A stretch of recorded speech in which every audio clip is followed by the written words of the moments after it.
What's up, everybody? Welcome back to another BTR podcast. Today, we're joined by a very special guest returning once again to talk some NFL. So, he is the NFL writer for NFL.com, also a Twitch streamer where you could catch him play some Madden, as well as check out his podcast, co hosted with a couple of his friends, the Gridiron podcast, not just NFL, but also F1. So, if you are F1 fans out there, and also we got the kid from Akron once again. It's Nick Shook. What's up, What's Nick? going How's it on, going? guys? Thanks for having me. That's going well. How you guys doing? Good, good. How's that life with you? Obviously Super Bowl to the combine, now draft coming up. Never slows down. We got new rules passed this week at the annual owners meeting. We got a new kickoff on deck. We got the trade deadline pushed back a week, and the hip drop tackle is banned. If anybody can figure out how to identify it, at least in real time, that's obviously the hot topic. But yeah, we're past the combine. We are soon into the draft, which will be a crazy couple of days, and then we finally get into the what I like to call the summer break of sorts.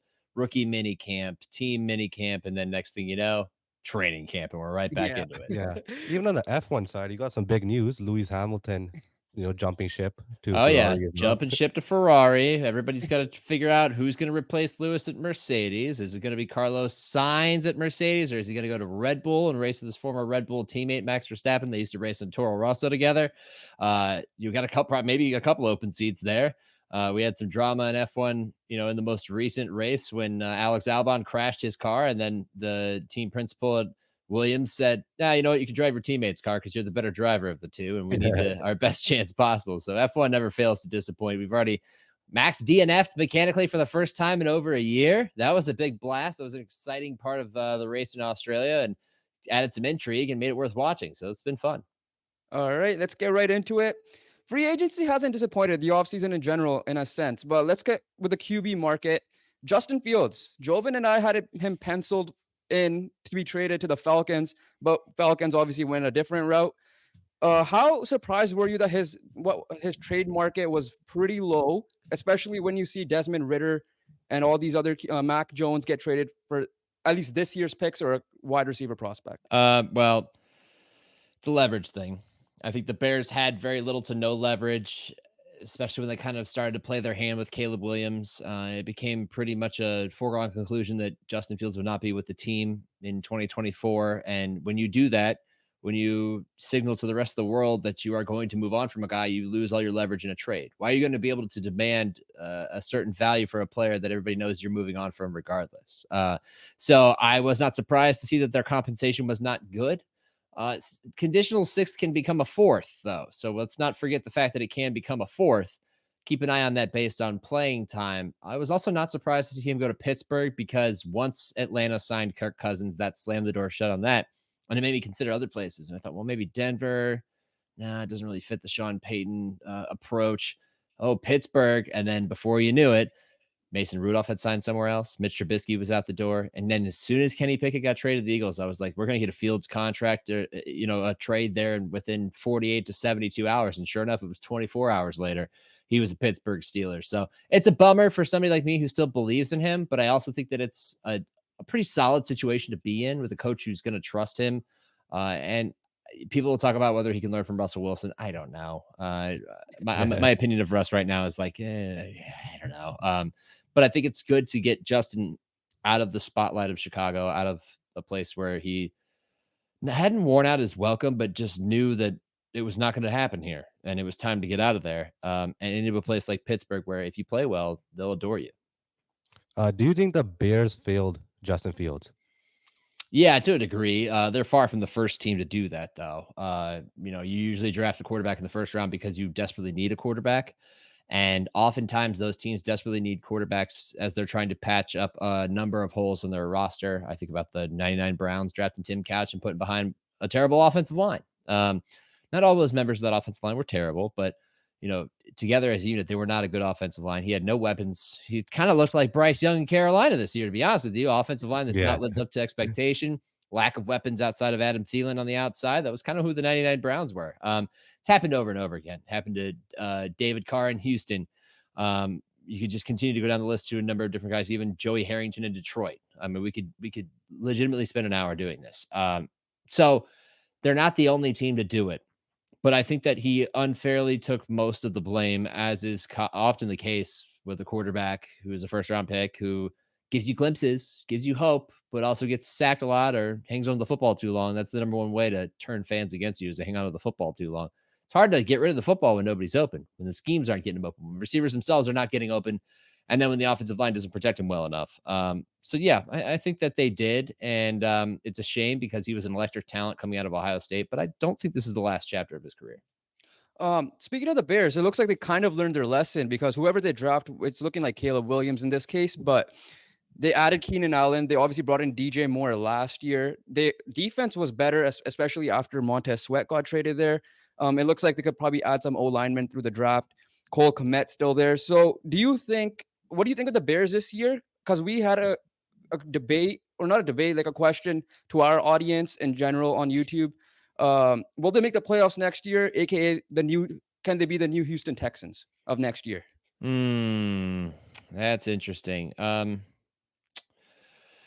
I'm gonna say they're gonna flirt with it, but I'm gonna say ultimately they will not make the playoffs because there's probably three things here. Number one, Matt Eberflus is not D'Amico Ryans. Probably should have been number two or number three, but it's number one because I'm just going from the top down. That's a guy who had to fear for his job for a while. His defense did start to come around the back half of last year, and that's a big reason why they were competitive and why I'm excited about them going forward. I mean, look at their starting 11. It's, Montez Sweat, Andrew Billings, who's on like his ninth team, Javon Dexter, Demarcus Walker, TJ Edwards, Tremaine Edmonds, Jack Sanborn. I love that linebacking trio. Jalen Johnson just got paid. Jaquan Brisker is one of my favorite young safeties. They brought Kevin Byard in to play alongside him. You got Tyreek Stevenson, another fun corner, and Kyler Gordon, another one of my favorite young corners in the league right now. So that's a good defense. But when you play so much on a quarterback who comes out of college behind an offensive line that's not nearly as bad as it was a few years ago, but it's still, I mean, on paper, it looks all right, looks fairly solid, but I'm going to need to see it before I believe it. You're putting that quarterback in a tough spot. And that's not to say that Houston had a fantastic offensive line either, but they had a franchise left tackle in Laramie Tunsil. And they had a quarterback who won with accuracy and knew how to protect the football for the most part in CJ Stroud. Caleb Williams is a different type of quarterback than that. Not to say that he's not accurate. He's got some very special traits, but I don't see the turnaround happening like it did in Houston. They'll probably have a better defense than the Texans did, but I think offensively, even with the addition of Keenan Allen and DJ Moore already on the roster from last year, and you got Tyler Scott as a burner, I don't quite see the ceiling as high for them. So that's probably the second reason. And that's probably number two and number three in my list of reasons, to be honest with you. I did like the addition of DeAndre Swift in a backfield that has some interesting depth on it now. Roshan Johnson coming back, Khalil Herbert, guy who doesn't force tackles, but is got a little wiggle to him. I'm interested to see how they finish. But the third reason was this: they play in the NFC North. It's where the Detroit Lions and Green Bay Packers reside. I mean, that's a third place finish at best right now, in my opinion. You're looking up at those two teams as it stands right now, and that's unfortunate. But I think they'll make a lot of those games competitive and maybe flirt with a wild card spot at best. I mean, where they finished 7-10 last year, I could see a similar finish, but with much more upside and potential there. All right. Kirk Cousins did go to Atlanta, and he got paid as well. So, how much did you love that move? On both ways, Kirk Cousins and the Atlanta side. I don't know if I like paying him as much as they paid him. Or was it $45 million a year? The man is the ultimate bag man. He gets paid. He's done nothing but make money in his career. His agent's a Hall of Famer. Credit to him. He got everybody talks about the Deshaun Watson fully guaranteed contract. Kirk Cousins was the first quarterback to get his contract fully guaranteed, folks. 3 years. What was it? 89 million, 99 million, something like that in Minnesota. And so he's done a great job of making money. He's also had a really good year before he got hurt last year. His first 8 weeks, which just ended up being his entire season. He's the best player on that team. He's the only person keeping them afloat for most of that time. I thought he was playing some of the best football of his career. He ended up in my top 10 in the QB index because of it, at number 10, despite playing only half of the season. I'm curious to see how he fits down there. I don't know what we're going to see out of the Atlanta offense with the new coaching staff. You got Raheem Morrison there as head coach. Zach Robinson's the OC. He's got some other familiar faces in that room as well on both sides, or in that facility on both sides of the ball. I just don't know what they're going to look like offensively right now, but it is exactly what the Falcons needed. They needed stability at the quarterback position more than anybody. Ever since they got rid of Matt Ryan, really the last year of Matt Ryan's career, they needed stability at the position. And after cycling through quarterback after quarterback and realizing Desmond Ridder wasn't the guy and everything else, they found it. They found it in Kirk Cousins. If he can stay healthy, he can steady the ship. They have talent around him. I like the pickup of Darnell Mooney and Rondale Moore, which is like a buy low situation on a very explosive player who just couldn't find his role in Arizona, really. I like what they look like. We'll see if Raheem puts his, imprint on the defense and gets the most out of guys like AJ Terrell. Jesse Bates is obviously a stud, has been for a while, and I really like Clark Phillips. So I like the back end of their defense. And if they can improve defensively and they have Kirk playing quarterback, I don't see any reason why they can't be better than they were last year and at least be a more watchable team than they were last season as they cycle through quarterbacks. So yeah, it's a great move. Last question with a QB related. It just came out that Dak will be playing on his final year of his contract. Do you believe Dak is done with Dallas after this past year? And do you think he's more on that Russell Wilson trajectory, current Russell Wilson trajectory, or will he get a contract like Kirk Cousins did on a team that needs a quarterback whenever the next season ends? Well, it's always about market demand, right? And I think about teams like the team that just got rid of Russell Wilson, being the Denver Broncos, and if whether they'd be in the market for a Dak Prescott. It feels like it might actually fit pretty well with Sean Payton. I don't know. I think it's too early to put him in the same boat as Russ when it comes to career trajectory.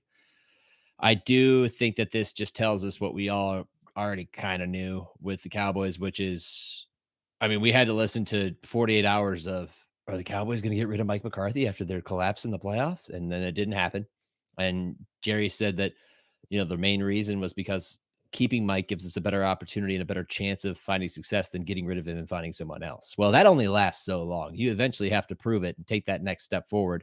This is that year. And I think keeping coach and quarterback tied together, especially with the type of game that Dak had against Green Bay in the playoffs, is a wise move on their part because then they can just cut bait with both and they're not contractually tied to him. The fact that he really got to the end of this 4-year, $160 million deal and like it didn't go up in flames as many thought it might.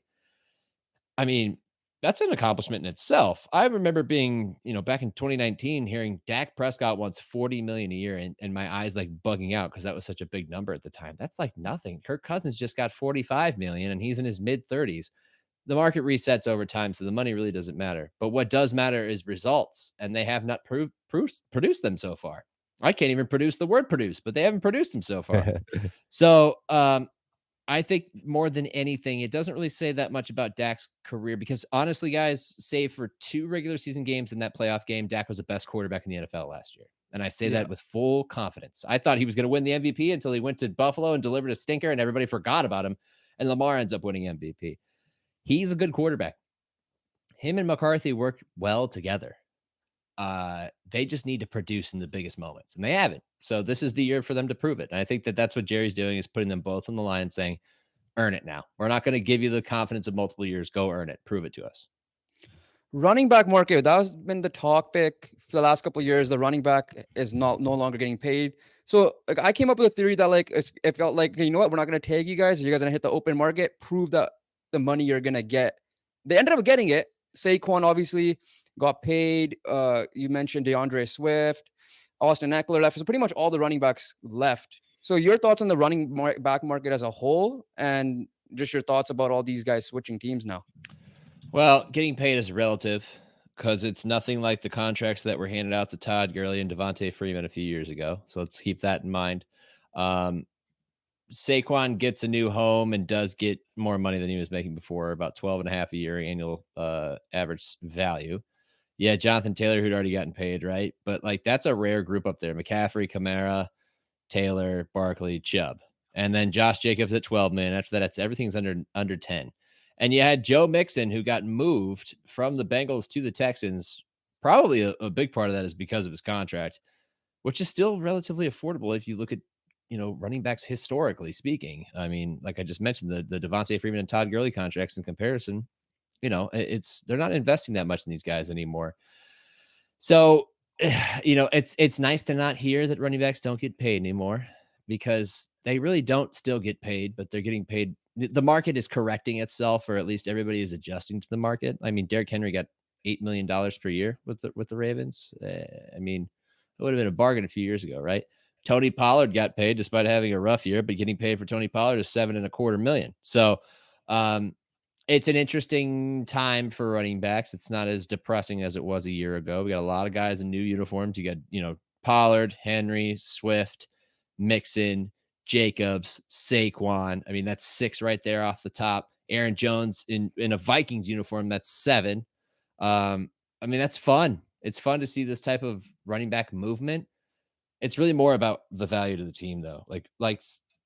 The Eagles went and got Saquon just so they could not run the football. That's the running joke in Philadelphia, right? So, I think that it continues to be a position where you have to be a very elite, rare talent to get paid, and everybody beneath that threshold is going to find themselves between 10 million and 6 million.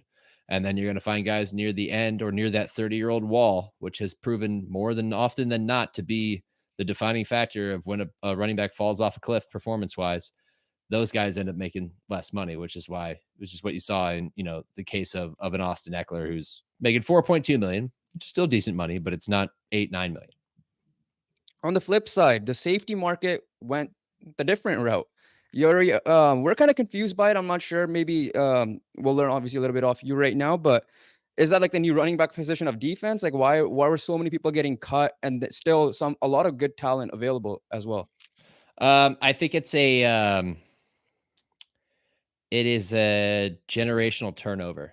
Often you have roster turnover from year to year, roster churn, as some people will talk it. I play this game. I haven't played it in a while, but I very much enjoy this PC game called City Skylines, and it's where you build your cities and you can design them however you want, all the way down to where the water piping goes and where the stadiums go and the roads and the schools and everything. And if you play it long enough, eventually the population starts to die out. And if you don't time it right of, making sure that your city is kind of growing at a steady rate and everybody doesn't become adults and then become elderly and then die all at the same time, then you'll be okay. But if you don't prepare for that, you get a massive die off and then you'll lose a bunch of tax dollars and your city's finances are just going to get completely out of whack. I think that's kind of what's happened to the safety position in the NFL is that you're getting guys who are near that 30-year-old or older threshold, like Justin Simmons. I was like, oh my God, he's already 30. Like I'm old now because I remember when he Yeah. was just in the league and starting to come up. So I think you're seeing a little bit of that and a little bit of a market correction on some of these guys. But I really think more than anything, it's a number of guys who are getting past their prime or close to past their prime. Like, let's think about it. We still have like the Derwin James, Minka Fitzpatrick group, right? And then you Yeah. have the Antoine Winfield group of a couple of years after that. And that's 3 safeties who are making a good chunk of change right there, more than any running back at that point. But then you've also got like the Jesse Bates of the world who moved on to Atlanta and found success, and Buda Baker, who still probably is unhappy with his contract. I mean, that's a joke. I don't think he really is still unhappy with his contract. But you've also kind of had a lack of guys in recent years ascend to that level to where they get paid. And I think so. It's a little bit of both, and I also think it's a generational turnover thing. We're gonna switch gears to the draft now. So before we get into the specific positional groups and whoever is going to be available at the top or even later on, how much attention do you pay to the combine, pro days, and like if you were a scout or a GM, how much does that impact your draft stock? I guess on certain players. I think the tape matters most. I would say the pro day matters least because pro days are an environment that is controlled by that player and the player's school. They can design it. I think about the Zach Wilson BYU Pro Day where he made the off-platform throw down the middle and everybody's jaws hit the floor and he ended up the number 2 overall pick. They can design it in a situation that can highlight your best attributes and avoid being exposed in any way, which is why a lot of guys don't throw at the combine. Some guys don't do different drills at the combine. So I value pro days the least. They are more of a confirmation than a revelation to me in most instances, unless you're mining for gems, looking for guys that are not on the radar or guys a year in advance who you see him running routes for his quarterback who's going to get drafted, but he's going back to school. And you're like, oh, that kid's got a little burst to him. I like that kid. Yeah, I'm going to write a note down and follow his next year in college and see what happens. Combine I value significantly, but that's because I'm there, boots on the ground for 8 days. And I'm in the stadium for every workout and taking notes and writing up every workout and writing notes on every guy. I do the all combine team on NFL.com every year. And I cannot do that without watching all the drills in person because I think that's where it separates them in my eyes. Like I can identify Tristan Wirfs is just a different type of cat than every other tackle in that class that was highly touted. You can see it from the suite at Lucas Oil Stadium. You could just see it. I mean, right then and there, I was like, that's the best tackle in this class. And he was. And the same can go on for a number of different guys in a number of different positions. Some guys don't separate, some guys do, but they can always test with the naked eye better than anything else. And of course, the testing measures themselves, the measurements themselves, the broad jump, the 40, the 3-cone, all that stuff, the vertical jump, those all matter to the scouts as they try to, because they have years of data that they organize and try to use the combination of different factors, different testing results to predict whether this guy is going to be a Pro Bowl player based on what past Pro Bowl players, how they measured. Now, obviously, there's outliers. There's the Puka Nakuas who don't run well, but play football really well. And that's why I like the drills, because you can see that in the drills. You can see that with Tank Dell last year. Didn't run a great 40, but he was fantastic in the drills. He made my all-combine team. We know what happened with him with the Texans this year. Was one of my favorite, if not my favorite receiver in the draft. So I very much value the combine, but I think that evaluators and GMs rely more on the tape than anything. And then they're looking for some confirmation of the combine. They want to see how he tests, how he stacks up against other guys in his class. That's what ends up differentiating this guy from the next guy. And then the pro day, sometimes I think of pro days as like a circuit for Mike Tomlin to just go from school to school and have a good time checking out college players. Like that's it. Like I was at Ohio State last year, and the big right tackle, DeJuan Jones, they're all announcing their measurements, and DeJuan's massive. His weight has been like a topic at this time of year last year. And they're like, DeJuan Jones, and they like list his height and everything. And then they go, weight choice, as in he chooses not to weigh in, as in Jerry Seinfeld, and I choose not to Wow. run. Yeah. And Tomlin's standing there at the front of the coaches, and he just stands with his arms folded, leans forward and looks at DeJuan and goes, choice, because he likes to poke fun at guys like this. Sometimes I think that's all pro days are for, is for coaches to, but they get up close and personal though too, which is good. And kind of get to know some guys and maybe identify some red flags on guys. But for me personally, it's combine number 1, tape number 2, pro days number 3. For evaluators and GMs, it's probably a little different.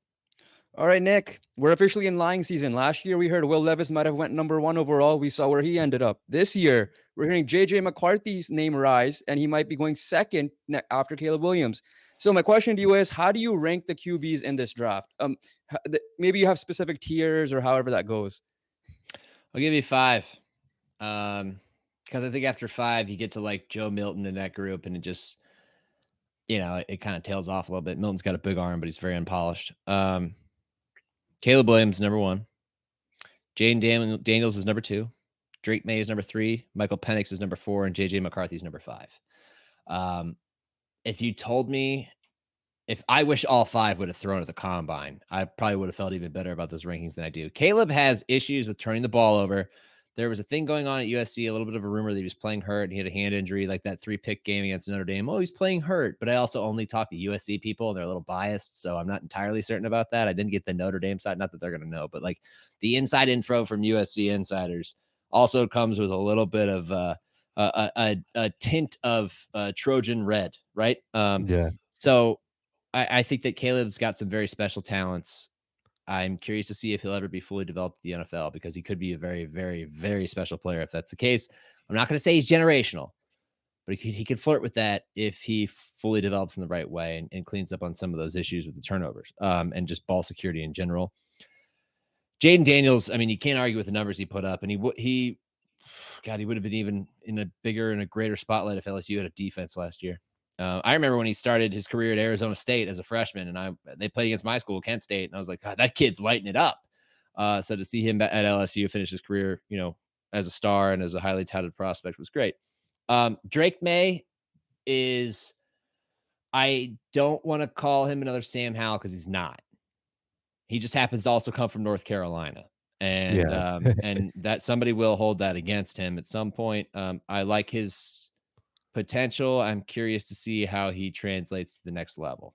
Penix, one of the 2 guys who actually threw among this top 5, the other one being McCarthy. Live arm, very live arm, much more accurate and polished. But I'm concerned about how he plays the next level because of what Michigan's defense did to him in the national championship game. They messed the picture up for him. He had a really hard time finding guys open, especially in the second half, putting the ball on open guys. He was constantly under duress. So I'm curious to see if he can advance to the next stage and kind of work that stuff out and then take advantage of his natural talents, because the kid's got incredible arm. And then McCarthy, I think, is he's a gamer type who he's a pest. As an Ohio State fan, I hated him, or not hated him, but I hated watching him go up against Ohio State just because I knew that if it was 3rd and 8, he was going to scramble for a first down and it was going to look kind of weird. He was going to make it happen and he might, nail a couple of, like needle eye hole throws per game, right?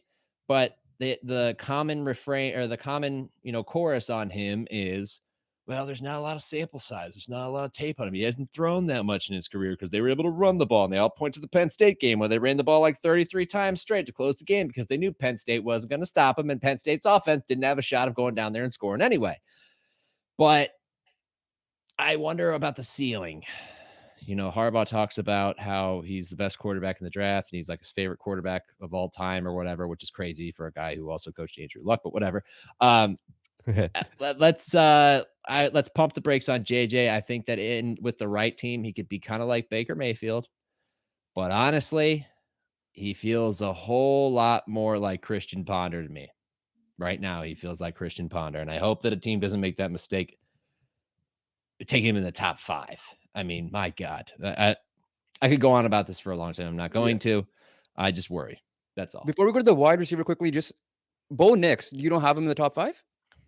No, but I think he's your best value pick outside of the first round because I don't think he ends up going in the first round.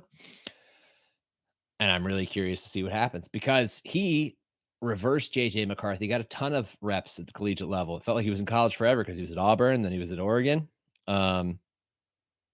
He has really blossomed with the Ducks in a way that Auburn could not, kind of encourage. And he's seen a lot, and I'm very curious to see what happens with him. I'm intrigued by him, definitely intrigued by him. And I think if he's a 2nd or 3rd rounder, he could end up being a guy that surprises a lot of people and ends up being better than, a Penix or even a May or a McCarthy, maybe. Like, I'm not saying that's going to happen, but I would not be surprised if somehow that happened. But I also don't think the ceiling on him is super high either. All right, Nick, we have probably a generational talent at wide receiver in Marvin Harrison Jr. So after him, how would you rank the wide receivers like Neighbors Oh, and then I'm glad you did that further because on? I went on a radio show the other day and somebody asked me, do you really think Marvin Harrison Jr.? And I just, before they even finish their sentence, I just said, he's wide receiver number 1. Can we move on? Like, it's Yeah. not even close. The guy is incredible. Like, Joel Klatt's seen this for 3 years. He's talking about this 2 years ago. I talked to Marvin about this last year around this time. I said, there's a guy, works for Fox Sports. He loves you. He said you're going to be the best receiver in the NFL and within 5 years. And he goes, oh, you mean Joel Klatt? And I was like, yeah. He's like, yeah, I've heard about that. Nice kid. Marvin's a really nice kid. Incredibly talented. Natural ability is through the roof. And he did what he did at Ohio State last year with freaking Kyle McCord throwing to him. I mean, you put him in with any NFL caliber quarterback, he's going to be fantastic. I know the defenses are better and everything else, but I mean, this guy is about as close to a slam dunk receiver as there is. Now, everybody behind him, well, that depends on who you're talking to because I really liked A.D. Mitchell's tape in college, not because it was polished, but because I liked the potential. The kid from Texas. But you also hear about the LSU kids, Malik Neighbors, Brian Thomas. Brian Thomas put down a dumb fast 40 time, I believe. Roman Wilson from Michigan. That kid and JJ McCarthy, man, they were a nightmare in like the ways that are not spectacular, but are really frustrating because it's so consistent. Ricky Pearsall kid can jump out of the gym. But if I had to rank them, Rome Odunze from Washington's great. Ladd McConkey had an incredible workout at the combine. I was so blown away by him. Like, he's just going to be good. Like, he's going to be good in the way Cooper Kupp is good, except he might be even a little bit more explosive. So I love him. It's a deep class. I don't know if I necessarily like to rank them because I think I'm missing guys. I didn't put them in the right order already. Say that again. Xavier Worthy. Because of the combine time, I think. I know he had the 40. This is the thing. I went back and forth with my editors about this because he didn't do the workouts. I understand. You ran a 4.21. You set the record. And he caught like 70 balls at Texas. And it's probably on me more than anything that I haven't done enough digging on him to really kind of figure it out. personally, at least. I just get a little bit like I think about John Ross. Like when he broke the record, I looked to everybody in the NFL media suite. I turned around and just announced, "Congrats, everyone! We can now officially move on from John Ross for the rest of our lives." Because John Ross ended up being nothing. I'm not saying Xavier Worthy is that guy. I'm just a little hesitant to give him the same crown or whatever it might be. I'm curious to see what it looks like at the next level. I'm curious to see if his separation ability that he displayed at college is that much better, and if his footwork is that much better. And if it is, then he'll be better than John Ross was. But I'm not going to sign up for it just yet. A couple more before we close it out here. Another pass catcher, Brock Bowers. Coming into this year, all you could hear was it's either Marvin Harrison Jr. and Brock Bowers are probably going to be your top two pass catchers. Obviously, Bowers, I think, got injured as well, so he didn't have like the greatest year like he did the year before. His range is insane because like you could see him as low as high as 5 because everybody's assuming Marvin will go 4 if Arizona doesn't trade down, and all the way down to even past the Colts to like 20s now. So what are your thoughts on Brock Bowers? And is he like the biggest, like where would you assess him in the first round, especially? Somebody gets that kid at 20, they've just got a home run of a pick. He's the best tight end in the class. He's one of those guys. He was arguably the best college football player in the country. If you talk to people who are super plugged into college football, they would tell you that. On one of the best programs in the country, by the way. The fact that he was even able to come back and play the remainder of the season was kind of a medical achievement.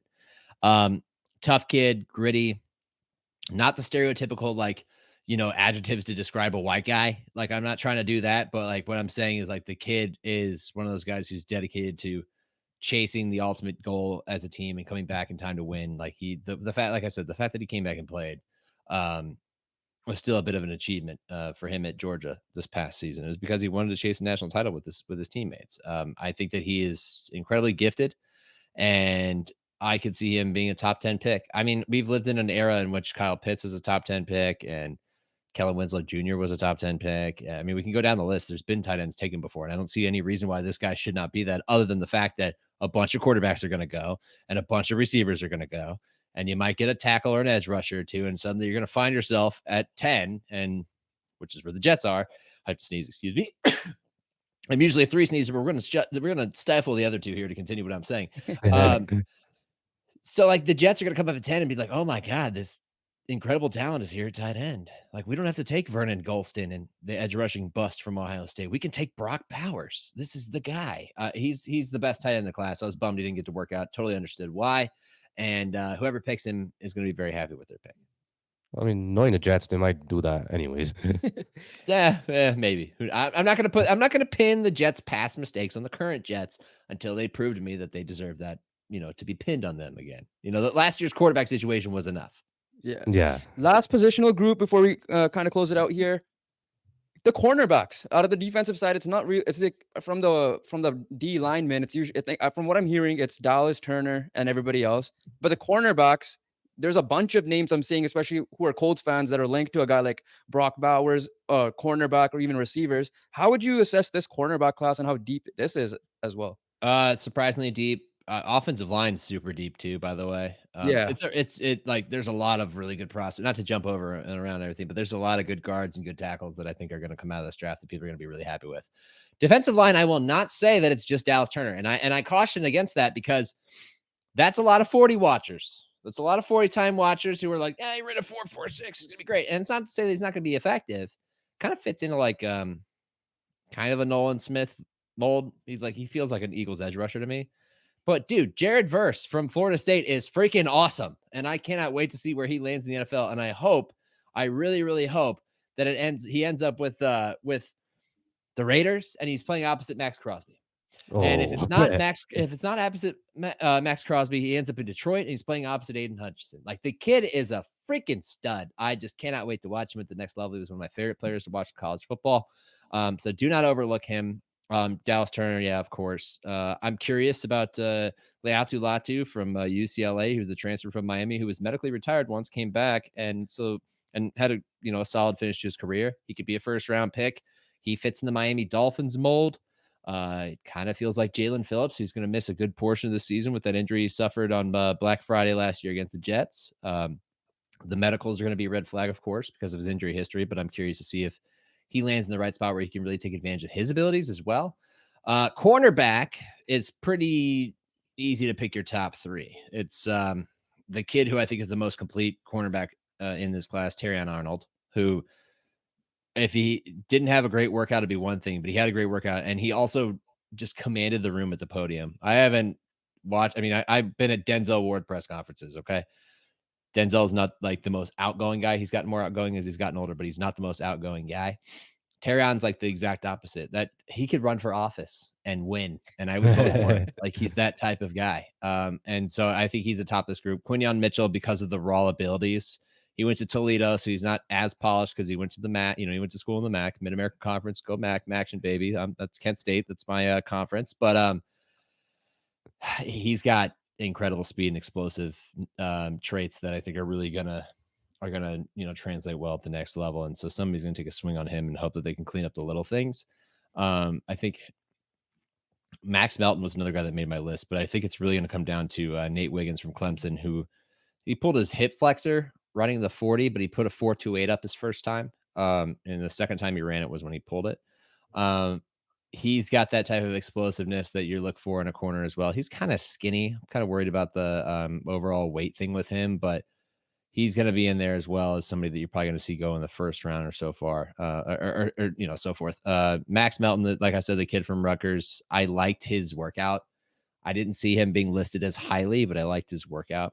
There are some other guys that did not participate as well that are in that top 5-ish range, but seems like a bit of a top-heavy group. I'm curious to see how it shakes out. Because of the way this first round is going to go, I'm not really sure if we're going to see a lot of corners in the first 15 picks or so, maybe 2 corners.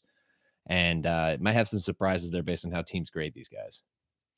All right, Nick, we appreciate the time once again. Before we let you go, just promote yourself. Where can people find you, your work, your Twitch, and all that? Well, I haven't streamed on Twitch in 2 weeks. New Gridiron podcast is coming tomorrow night, Thursday, March 28th. I don't remember what episode number that is, but we'll be back, all 3 of us together again to recap the last couple F1 races and the latest in NFL news. You can find us on Twitch at twitch.tv/The Nick Shook. You can also find us on YouTube, Gridiron Pod. You can find us on Twitter. We will do that from my account on Twitter as well, live streaming, and Spotify, Apple Podcasts, Amazon's platform, SoundCloud. You can find us there as well. Just put the brackets around iron in Gridiron to find us there. On Twitter at the Nick Shook. Twitch, again, twitch.tv/the Nick Shook. I think that's all the promotion I have in my brain right now. All right, Nick, we appreciate the time once again. And to everybody else watching, everything will be linked down below. So make sure you guys check out Nick's work, and we'll catch you guys on the next one. Peace.